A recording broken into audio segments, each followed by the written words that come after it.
He damn near smoked you. We see it on Twitter. It's your boy James, and trust the process. Oh my God. I want to just talk about protecting your peace, and sometimes it's not easy to protect your peace. Sometimes we have to go through those hard times in order to appreciate the good times. Die being dirty. It's your boy Jims with the Stop Being Dirty, Stop Eating Dirty, Trust the Process, Protect Your Peace, Know Your Worth. You have to know your worth when it comes to relationships, friendships, any ships. At the end of the day, I always say people are gonna treat you the way you allow them to treat you. You set that baseline precedence on how someone's gonna treat you. You know what I'm saying? It's not about, oh, why do they treat me this way? Why do they talk to me this way? You set that tone. You set that tone. You know what I'm saying? You know how like people be like getting ignorant sometimes? Well, maybe it's not so ignorant. Like, hey, yo, you ain't gonna talk to me like that.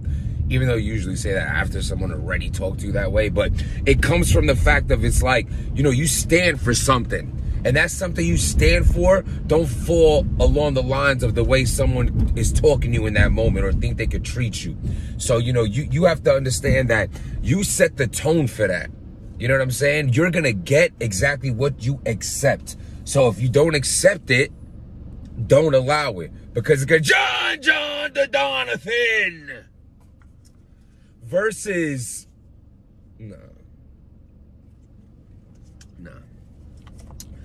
Bro, I had my mind crammed, and you know what I'm saying? The last couple weeks with trying to write and rehearse and Daddy Land and switching shifts, and I gotta go to Cal. And so I see what's been going on. I've been making little notes in my notes.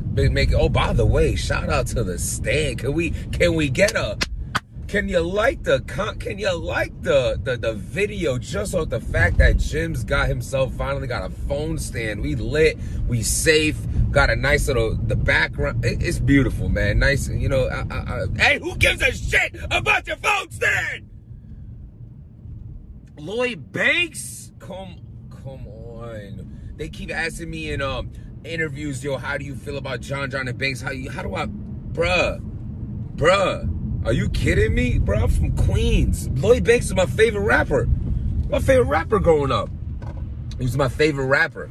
Like, not only was I into the punchline shit, but I fucked with Banks. Like, yo, Banks was my favorite rapper. So, like, to see it, and then Banks is dropping his mixtape next week, album, or whatever, 18 tracks, it's an album, dropping an album next week. And they announced the date for Max out. So if that goes together, because this is the rumor, so just in case I'm rambling or whatnot, the rumor is that Lloyd Banks and Johnjohn the Don is supposed to battle on the Max out card. Now, I want to say something. I don't know if y'all realize this rumor started from a blog I put out. I'm going to take credit for that. Go check the timestamps and tell me if you've seen even one post or tweet about Lloyd Banks coming to Battle Rap before the blog that I put up that says something along the line of a celebrity's coming back or something like that is coming to make their debut. Another celebrity's coming to Battle Rap. I wrote that. You want to know the crazy thing? The rumor of who I heard was coming to Battle Rap wasn't even Lloyd Banks.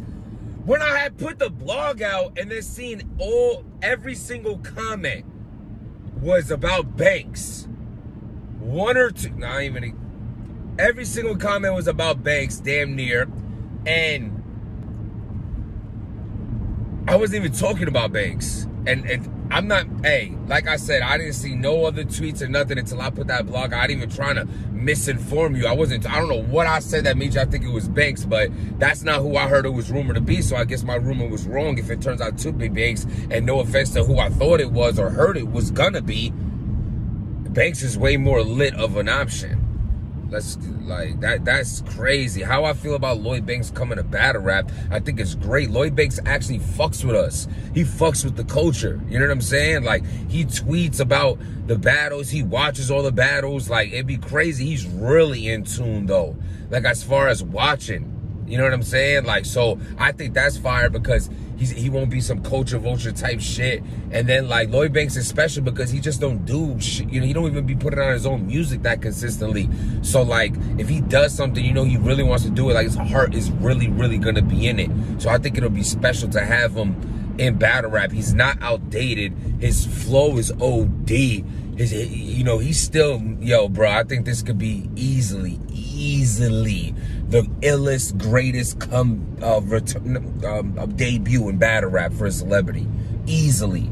You know what I'm saying? And no offense, I mean, the competition ain't that too crazy to be the best one who came back. Like, you know what I'm saying? Like, as far as, like, their first runs, like, some people definitely did good. I ain't trying to shit, but it's definitely... The level of the debuts haven't been to a point where Lloyd Banks can't come and have the best debut out of all the debuts, is what I'm saying.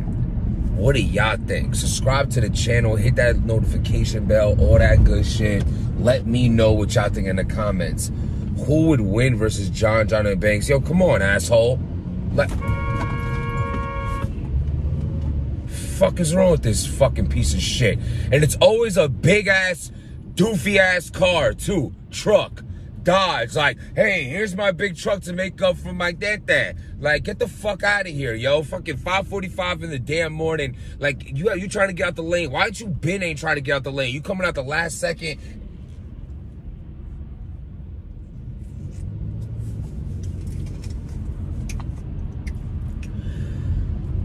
I think Lloyd Banks and Johnjohn could be a good matchup. Like, Johnjohn's super fire. You know what I'm saying? He battled Reed, so maybe that's where that's coming from, type shit. And if it is gonna be on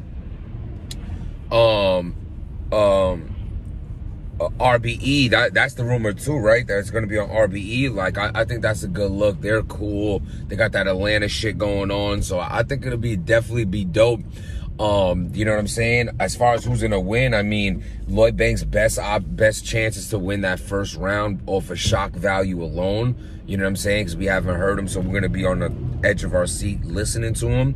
You know what I'm saying? But at the end of the day, this is what Johnjohn does. It's kind of like, if Johnjohn makes music, right? It's not too bad, but can he go make better music than Lloyd Banks? Not a fucking chance. So you kind of have to flip that, you know, the way that viewpoint works with the battling. Hey, Ward! Oh my God, hey, Ward. You know,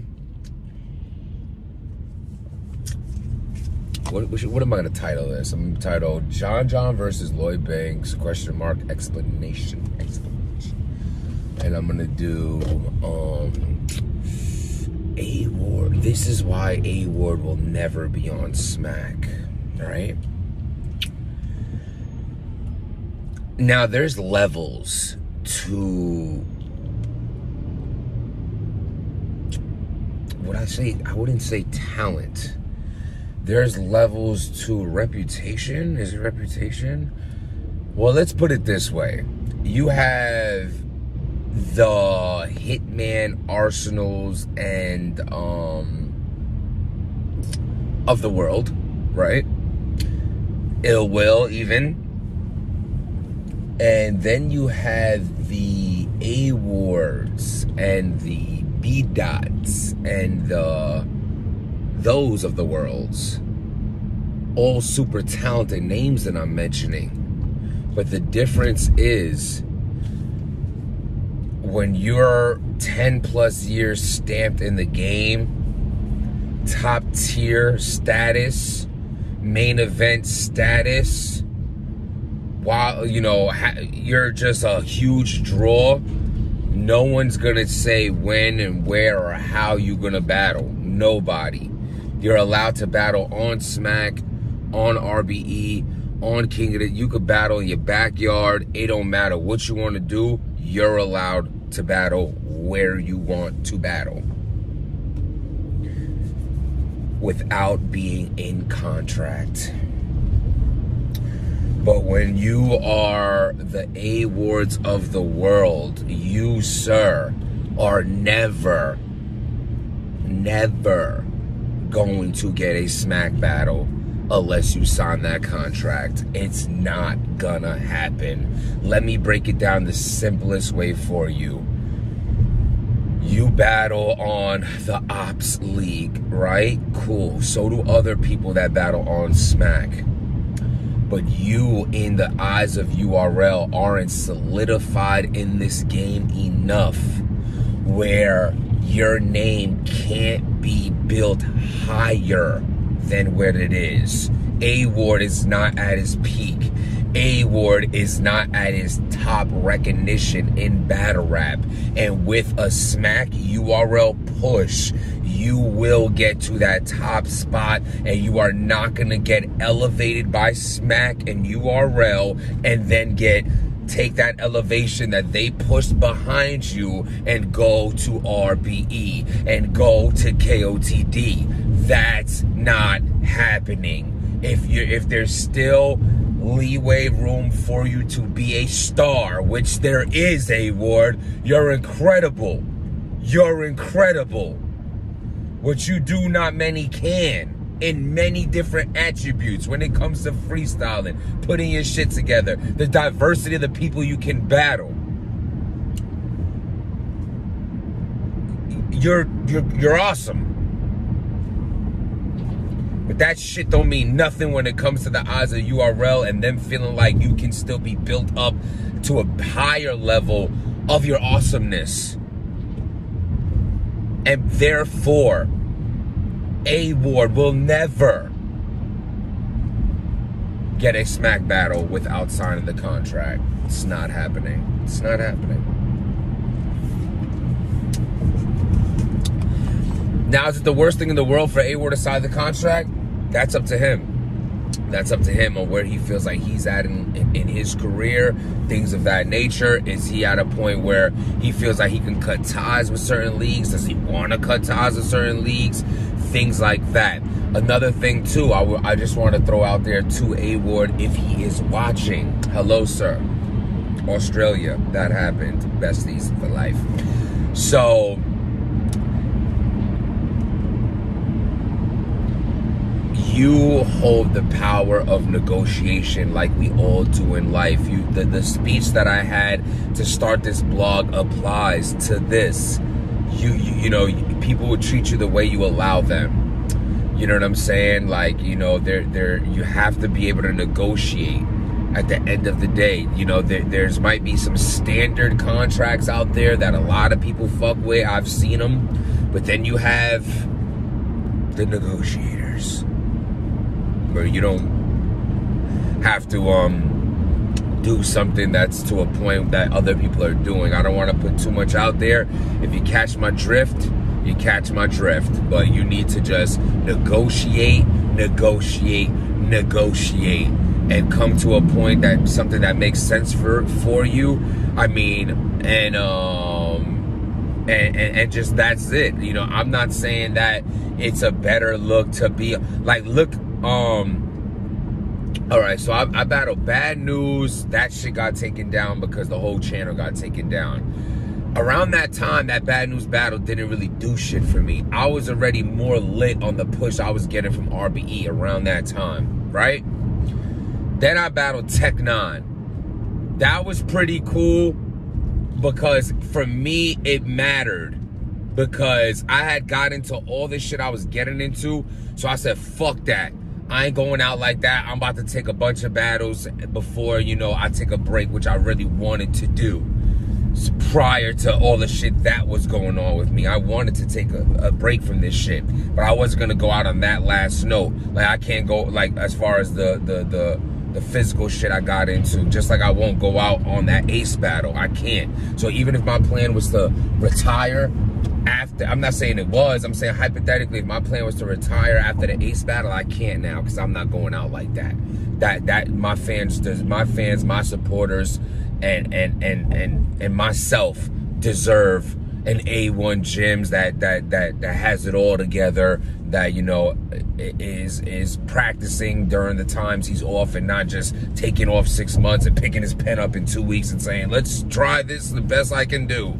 Nah, you know what I'm saying? I deserve...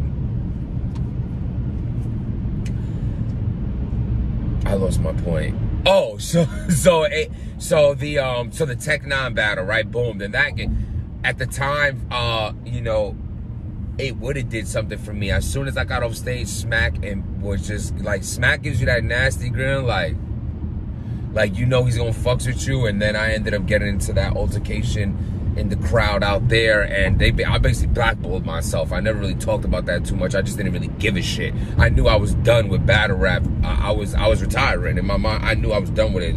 You know, that's a fact. Like, oh, everyone says they're retired. Dude, I was going for over 2 years. That's a retirement.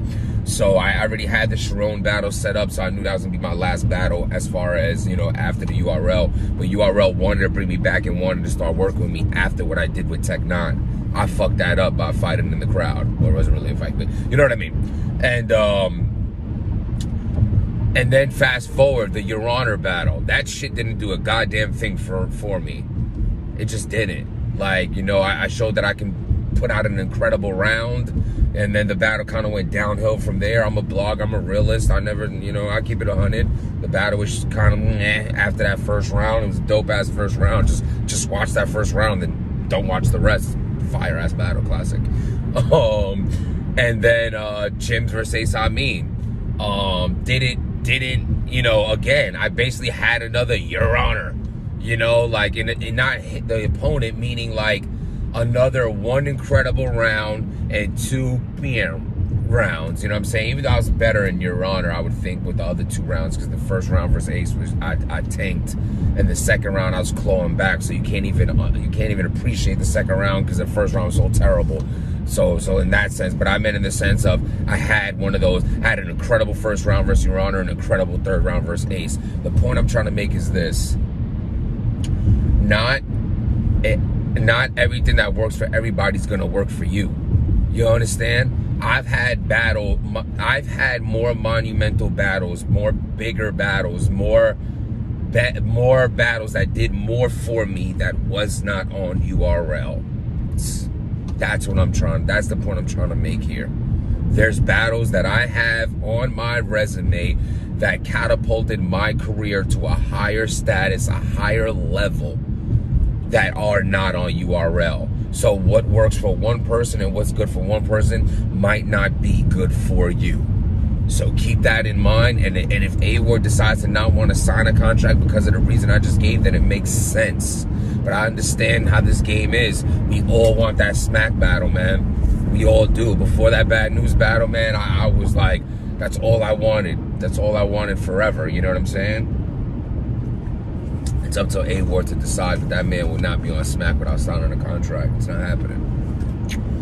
Should A-Ward sign the contract? Should A-Ward do that? Is it a right move, or should he just stick to what he's been doing? You guys decide. You guys let me know what you think.